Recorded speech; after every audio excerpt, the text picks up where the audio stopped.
Hello guys, hello Fire Sign, hello Leo, Aries, Sagittarius. Welcome dito sa aking channel, Kapalaran 888. Fire Sign, Leo, Aries, Sagittarius. I hope na makuha mo yung energy. Alamin natin, Fire Sign, Leo, Aries, Sagittarius. Ano ba ang mensahe, energy para sa inyong lahat?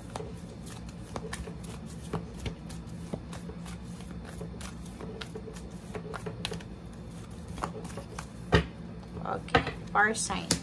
Number 16, number 7. Okay, number 11. And number 33.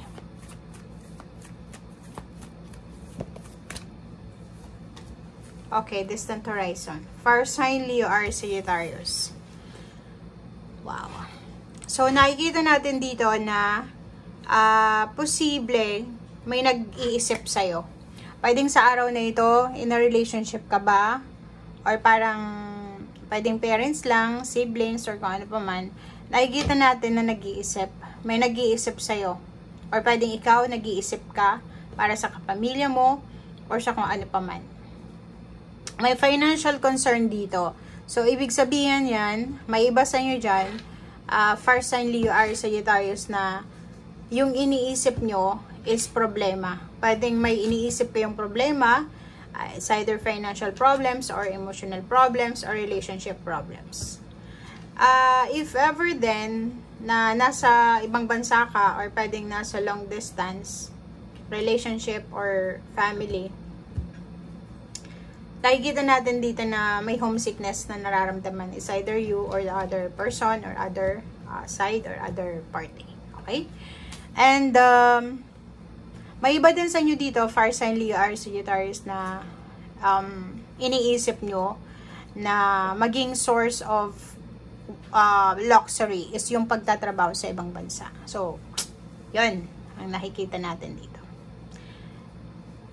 May iba din sa inyo dito na pwedeng nasa ibang lugar kayo, malayo kayo sa pamilya nyo, malayo kayo sa kabihasnan, kasi nasa distant horizon siya eh. So, wala siyang idea kung anong nangyayari sa pamilya niya. Or wala siyang idea kung anong nangyayari sa paligid niya.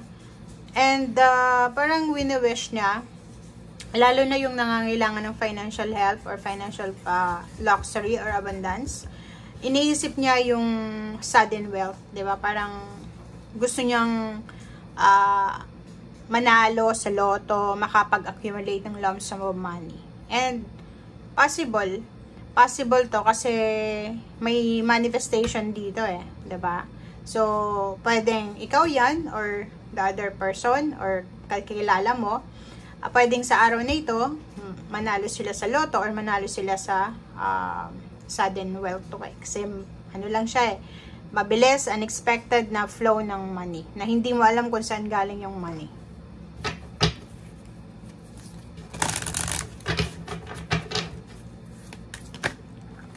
And number 6, 7, 8, 9, kung naghihintay ka ng pera, malapit na. So, huwag kang masyadong mag-alala. Ito naman is own your divine power. Replace codependent people pleasing with assertiveness and empowerment. So, nakikita natin dito, may mga fire sign, Leo, Aries, Sagittarius na nakapag-desisyon na sila na huwag masyadong mag-people please. Yung parang ano lang, or hindi umasa, parang ganun. So, meron silang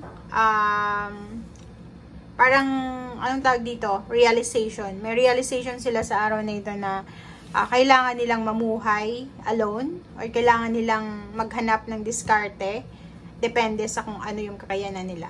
Okay?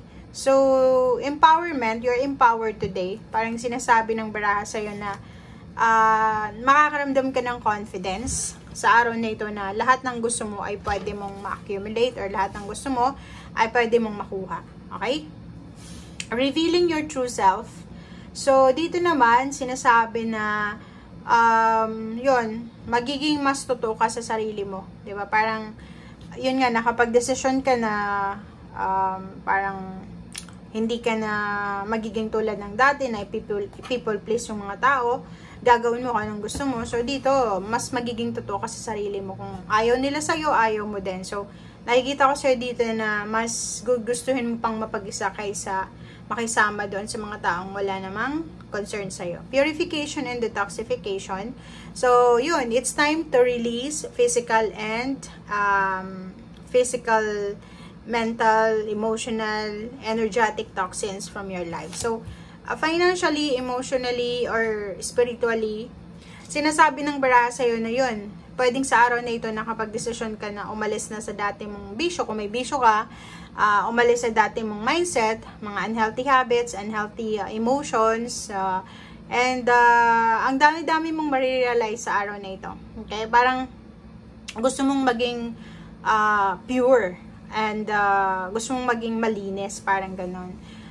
Parang nakikita ko sa'yo dito na nakapag-desisyon ka siguro na oras na para i-release yung mga physical attachment na hindi na nag-work, yung relationship na hindi na nag-work, yung mga energies na nagbibigay toxicity sa buhay mo. So, nakikita natin dito na yun yung decision making mo sa araw na ito.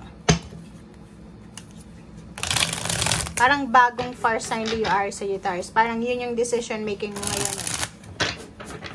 Yung makaalis ka, magbagong buhay. Parang gano'n. Oops. Nakikita ko yung 5 of Swords. So, if ever man may yun, releasing to diba? Surrendering. Parang yun yung sinasabi ng baraha. Isusurrender mo kung ano yung dapat isurrender. Parang yun. Hindi ka na yung tulad ng dati na kukontrolin mo yung sitwasyon. Hindi ka na tulad ng dati na gagawin mo yung gusto mo. Kasi gusto mo Pero ngayon, nakikita ko sa'yo dito na isusurrender mo na lang sa Panginoon. Isusurrender mo na lang sa universe. And dito naman, kung makikita mo, meron kang 10 of Swords and then Hangman na reverse. Ang galing. Kasi sinasabi ng baraha sa'yo, yung mga pain and heartaches na mga masyado mong kinikimkim, dala-dala, ay posibleng nakapag-desisyon ka na i-let go na siya. Release, let go, purify, detoxify, lahat sa buhay mo. And sinasabi ng baraha na nasa tamang direksyon ka, kasi 6 of Wands. Sinasabi ng baraha na ang dami-dami mong good energies dito. Good energies, positive energies na nakapaligid sa'yo. So, pwedeng hindi sila makapasok sa buhay mo kasi masyadong nababalutan ka ng negativity and toxicity. So, etong 6 of Wands is parang nakadestined siya sa'yo na victory and success. Yung parang isinilang ka na darating siya sa'yo, makukuha mo siya dito sa lupa. But, until now, siguro until now, comment down below, hindi nyo pa siya nararamdaman. Kasi yun na nga, may kailangan kang isurrender. Mga pain and heartaches, mga backstabbing, or paano pa man, mga inihang mo siya 'di ba? Yung sama ng loob mo dito, yung release, yung parang pagpapatawad, pagbabago, parang ganun. Hindi yung masyadong may alis sa buhay mo. Punong-puno ka ng grudges, resentment, galit, hinanakit, or ganito, ganyan. But, kung makikita mo yung Emperor, sinasabi ng Emperor na dapat is magkaroon ka na ng stability and balance. And, magiging balance na yung buhay mo. Kasi nakapag-desisyon ka na Simula sa araw na ito, bagong ikaw, bagong energy na yung ipipresent mo sa universe. Okay? Thank you guys and see you again. Bye!